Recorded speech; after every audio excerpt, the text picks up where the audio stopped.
Welcome back, everyone. This is Dan Fowler, the Imagination Engineer, and I'm here today to be sharing with you a little bit about the energetics behind a traditional event, at least how it's set up.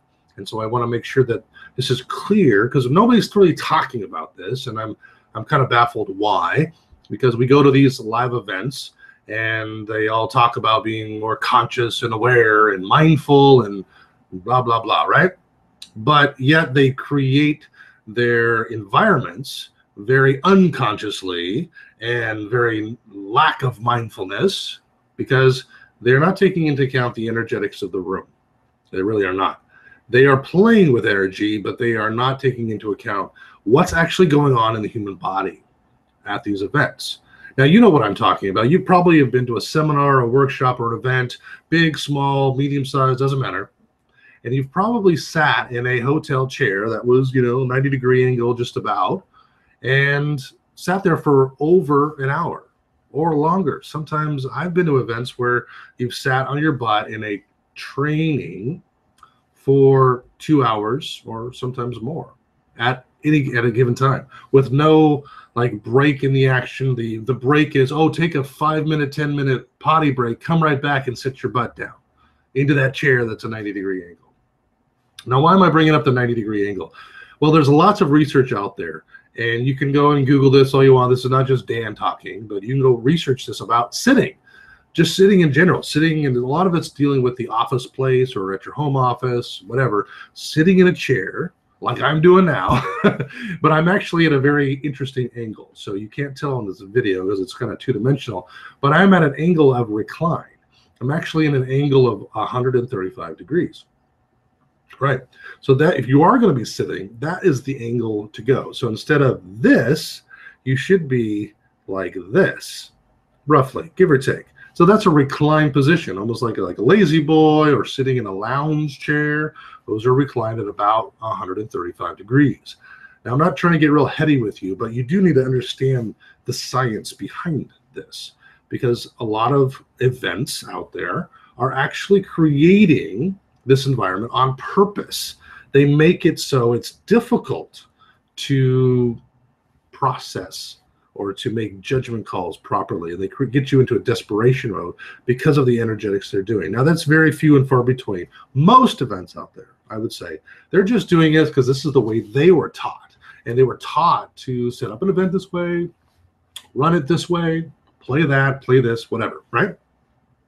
And unfortunately, what it's doing is actually creating an atmosphere and a position for the people that are in their audience to be exhausted, to be overwhelmed, and for parts of their brain to shut off. Yeah. So this 90-degree angle, this sitting in the chair, all this research, and I've been looking at it in the sense of from a live event standpoint, this research is showing that when you do that, within 2 minutes, all the electrical impulses on the lower half of your body, all the way down to your feet, turn off. Boom. They're off. Done. And that's a problem. So basically, you're shutting off the lower extremities. Now, from an energetic standpoint, those of you who know about chakras and about the energy fields of the body, right there at your midsection there and your pelvic bones and all that, where you're bending at the 90-degree angle, that's your sacral chakra. That's the sacral. Where it comes from the sacral. Well, yeah, sexual energy and all of that stuff. Yes, but it's the biggest creation point. This is where the energy of creation comes from. This is your power, the fire within you to go and create something new, to innovate and use other things that are already available and create something brand new. You're creating a new life, as if it's for sexual energy, creating new emotional connections. You're creating something. This is where that fire comes from that sacral. But when you're at an event like this and you are at a 90-degree angle and you're propped into in that seat, those uncomfortable hotel chairs, what happens is you're pinching off, you're closing off your sacral energy. Yeah. So when that's closed off or pinched off, you're actually limiting the ability for you to create anything by what you're learning. So what happens is you're hearing stuff from the stage and speakers and lectures and things in front of you in a notepad. Great. Those are all fine. But There's only a very, very small percentage of people who can actually take that content and walk out of the event and execute that content, because they have squeezed or pinched, or however you want to look at it, their creative sacral energy through that entire event. Most of it, at least. And when you're in sessions like that at trainings, they're like, sit on your butt. Let's go. Let's focus. It's all about the mind. It's not. It is not all about the mind. It's about the body, mind, and soul. All three must be in play at all times. Body, mind, and soul. Your body must be in movement. Your body must be able to embody content, and you're able to process energetically through your energetic system of your body, as well as learning the content too, hearing it with other modalities of senses and learning, right? So why in the fact that we come to an event, we're going to sit long periods of time, hours, and we're talking, let's just take a 3-hour event. I did the numbers and I kind of, did the math. A traditional 3-day event, like say Friday, Saturday, Sunday, or whatever the dates are. You're coming to an event, you're actually sitting in a 90-degree position, or maybe even hunched over in a 70-degree position, even worse, for over 12 hours or more. 12, it's usually, I was ranging anywhere from 12 to 18 hours. You're sitting like that within that 3-day period. Now, of course, that may not sound like much because you probably sit a ton at your home office or a ton at your day job or whatever. You were addicted to sitting. You're sitting on the couch watching TV or whatever. Also, here's another cool little stat about sitting is that when you sit, your calorie burning goes down to 1 calorie per minute. That's extremely low, extremely low. It also, at longer periods of time, that because of the energetic and the electric pulses stop in your legs and in your lower extremities, you actually start getting microclots. This is a proven scientific medical fact. Microclots, blood clots. Now, most of these can dissipate. Nobody's having major problems, or else it'd be an epidemic, right? These dissipate. However, over time, doing this over and over and over again, it actually makes the blood more thick. So it actually is creating problems with cardiovascular disease. And this is also a proven medical fact too. So as a conscious, if we're going to call ourselves conscious or mindful or awake, then wake up, people. Not just you attendees. You guys, I don't think, know better, but wake up, you people who are putting on events, who call yourselves enlightened, because you're not. You may know your content, and I give you that. But when it comes to your events, I am very, very disappointed in you, because you claim to be enlightened, awake, mindful, conscious, whatever word you want to strap to it. However, you're putting people's bodies at risk by doing things the old way. You talk about doing things a new way, doing things the conscious way, the mindful way, the whatever way, yet you are delivering your content in a very unconscious, unmindful, old way. And it's hurting people. Not just something we can't see or touch or feel. It's hurting people in tangible, material ways in their body. And I say there's enough of that. Enough of that. That's why Imagination IQ, one of the elements, what we wanted to make sure was part of Imagination IQ, was deep body movement. Not just stretch here, jump up and down, get your blood flowing. Those are great. But actually using movement as it's supposed to be, as a kinesthetic way to embody content. Learn something, hear something, see something, be able to embody it, and it basically become part of your DNA, to work it into your system. Ever heard about like working out a cold? Like, I'm going to go work out because I'm going to get that blood flowing and get it out of my system. The same also happens in the reciprocal. If you want to become a sponge and osmosis stuff in, you've got to work it in. You got to work it in. But here's a good point with this, like a sponge. Since I brought up sponge. If you take a sponge and it's full of water and you put it under the faucet, how much more water can it actually take? Not very much, probably nothing. I must squeeze the sponge out first and then put it under the water to soak up anything new. Well, the problem with these live events that are prevalent all out throughout, that we wanted to change with Imagination IQ, is that most of them believe that this equation, I'll just put this equation out there, more content equals more value. And that's not true. More content does not equal more value. Content by itself has zero value. Your message has zero value until someone puts value to it. Value is bestowed, not given by you.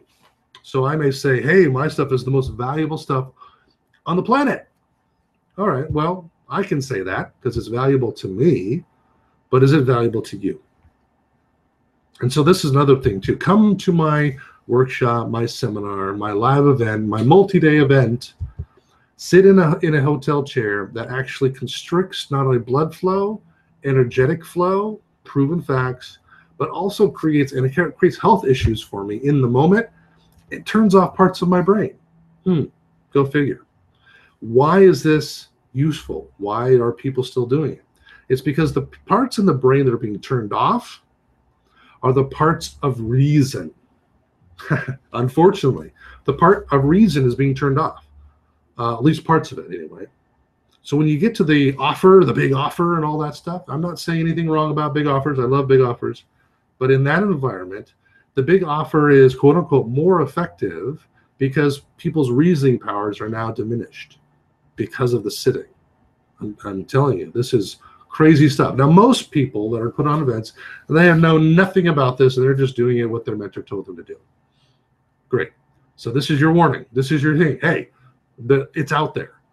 There's a better way. Don't be afraid that it changes your business model, because that fear is going to translate into everything that you do, and you will only be awake, mindful, and conscious in term only. It won't actually be true. If you truly want to be mindful and you truly want to be courageous and be conscious, then take a different stand. Make a live event that I actually can receive value from it. A content fire hose that has no value, like zero, just about 0.11%, whatever. Very, very small.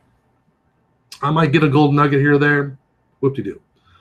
Here's the other thing of the energetics of the room. If I'm sitting in a 90-degree angle and I'm looking up and at a stage usually, and they're elevated. So here I am at a 90-degree angle, and now my neck is now elevated slightly. So I'm looking up at a stage. What happens now? I have now tweaked with my spine. So now I am now cutting off energetic flow through my spinal cord, also for my sacral energies and my pelvis area. And now I've basically got two strikes against me here and also my pelvic region, cutting off energy flow, cutting off blood flow, cutting off flow in general. And yet we talk about these things as in personal development. We need flow. We need to let it go. Yet we are putting people physically into positions that create clogs and lack of flow. There is no flow. That needs to stop. And so we chose to make sure that this never happens at Imagination IQ. Nobody's in a hotel chair for longer than 30 minutes. That's it. You got to sit for time. I mean, people need to sit. And when you are sitting, you're reclining at least at a 120 to 135 degree angle. When we were in bean bags, that was super easy. People were super reclined in some cases, and most people were reclined at the 135 to 140 raise. They were super reclined. Couches, a little less because they're a little more, strict in confinement. The other thing is that we don't have any stages at Imagination IQ. No stages. Everything is in the round. There are people on my left. There are people on my right. And there's people in front of me as well. So it's kind of like a half circle, if you will, or almost a full C. Not so much a half circle, but like a full C all around. And there's the speaker, but no stage. Why? Is because we do not want your necks lifting up like this. We want you to be able to look at us almost eye to eye. In some cases, they're standing. Some cases. Most of my speakers, though, because of the environment, want to be in that intimate space, and they sit. My speakers sit. And they sit in the reclined position. They sit on a couch or they sit on a beanbag. They can stand, though, too. Wonderful. A lot of them have my people stand doing exercise and activities during their time of speaking. Imagination IQ is a Broadway show meets the House of Blues, meets The Price is Right. It is a crazy fun environment, but everything we do is super, super duper connected to purpose. There's a purpose for everything, why we do what we do. And I'm sharing with you one of those things, especially the energetics of the room. In the round, no stages, no 90-degree angles. Why? No of you sitting, because that's blocking out your energy. I'll just go down. Why is that? Why are we in the round? Yes, because it's more intimate. Why is it more intimate? Is it intimate more with the speaker? Well, yes, but it's intimate with more of the people there because they get to actually see each other's faces. Interesting, huh? You get to see about 75% of all the people's faces when you are in the round, or at least in a C shape. You get to see everybody's face. In a traditional event, you get to see most 75%, probably more like 85%. You get to see the backs of their heads. So there's no interaction really during session time with the people that are at the event, only with the people that are on the stage, and you've cropped your neck up and you're sitting in a 90-degree angle and you are basically locked in. You're a slave to that energy field. They are sucking the life out of you. Most of them don't know what they're doing. They're just doing, oh, we need a stage. Oh, I need to be on the stage. Oh. If you are a self-help business development person, you are there to change the world. You do not need a stage, period. You do not need a stage. This is slightly an indictment. Yeah, I'm getting a little riled up here because those that think they need a stage or need a platform, like a physical platform, to be elevated above me, above you, above anybody, are those people I really want to listen to? Are they above me? Are they better than me? Do they know more than me?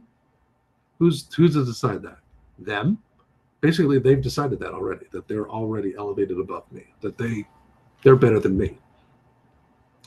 And this is one of the fallacies we've bought into, that, oh, we've got to sit and be proper, and we've got to sit at an 80-degree angle, and we need to look at our stage, and then, oh, okay, now I start feeling desperate because of the energy blockage in my body, and I start getting antsy, and I need something to save me, because my body is feeling like I'm being oppressed, and it's true.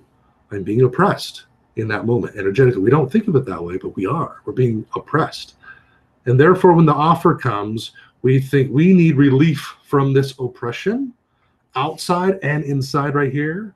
And so we pull out the credit cards and go, and we are doing it out of desperate energy.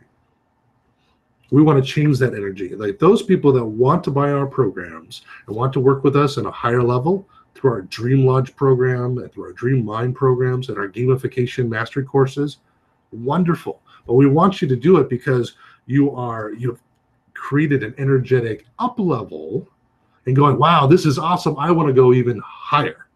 Not let me squish you down, let me oppress you, let me depress you at an event in order for you to go, oh, I'm going to reach up and I need to get out and claw out, and oh, this program is going to save me.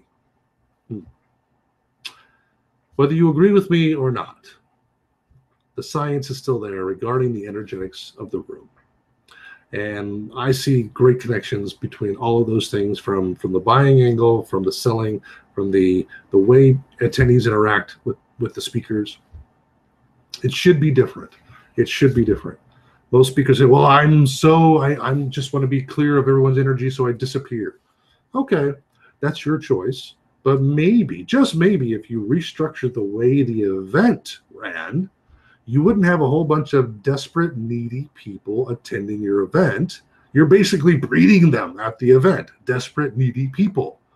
And then you run away and hide from them because you don't want to be around desperate, needy people. But then you try to sell desperate, needy people. Let's create an environment that actually up-levels everybody, and there's transformation in the moment. But those kind of people I want to work with. They're not desperate. They're not needy. They are elevated, and now they're ready to go to the next level, beyond. So things to think about. In your events, if you're doing any kind of live events, I highly, highly encourage you, get rid of the hotel chairs. Get rid of chairs in general.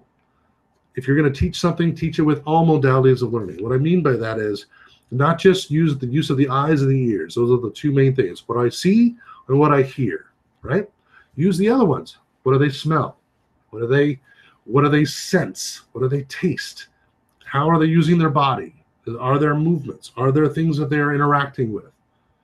These are the ways they have deep learning to actually anchor in neurally, anchor in these awesome concepts that you're teaching in your content. Don't have an event where it's a content fire hose, because you're only going to get a certain fraction of those people really becoming loyal fans. You want to be loyal fans because they get it, because you up-leveled them. You didn't oppress their energetic being. Although what's coming out of your mouth, or what's coming out of the mouths of most of these people on stages, is that we're here to transform you. We're here to get you a breakthrough. We're here to whatever it is. Yet, the environments they create are oppressive energetically, and they are oblivious to it. This is the unseen piece. If you truly want to become more awake about this, reveal the areas that are oppressing people in your live events, in anything that you're doing. Get rid of them, however that may be. Come and check out Imagination IQ and see how we do it. It's at the end of October 29, 30, 31. I invite you as my guest to come as my guest for $400 off. Normally our tickets are $497 a piece. And for you guys, if you guys are interested in coming and checking out what we do and creating a fully gamified event that addresses all of these energetic issues, come and join us. Take $400 off, and it's only $97 for your general admission ticket. If you use the promo code Imagination, easy to remember, Imagination, go to Imagination IQ, ImaginationIQ.com. It's right here on the bottom of my screen here. There's the website, ImaginationIQ.com. Click on Get My Tickets. Use promo code Imagination and get $400 off either the VIP or the general admission, your choice. Hope to see you there. Stay tuned for tomorrow's episode number 3. And we're going to be talking about why music, live music, is crucial and super duper important for any live event, especially ones that are multi-days, that you're claiming to bring transformation, awakening, consciousness, mindfulness, why live music is a must. I'm Dan Fowler, the Imagination Engineer. Take care and blessings to you.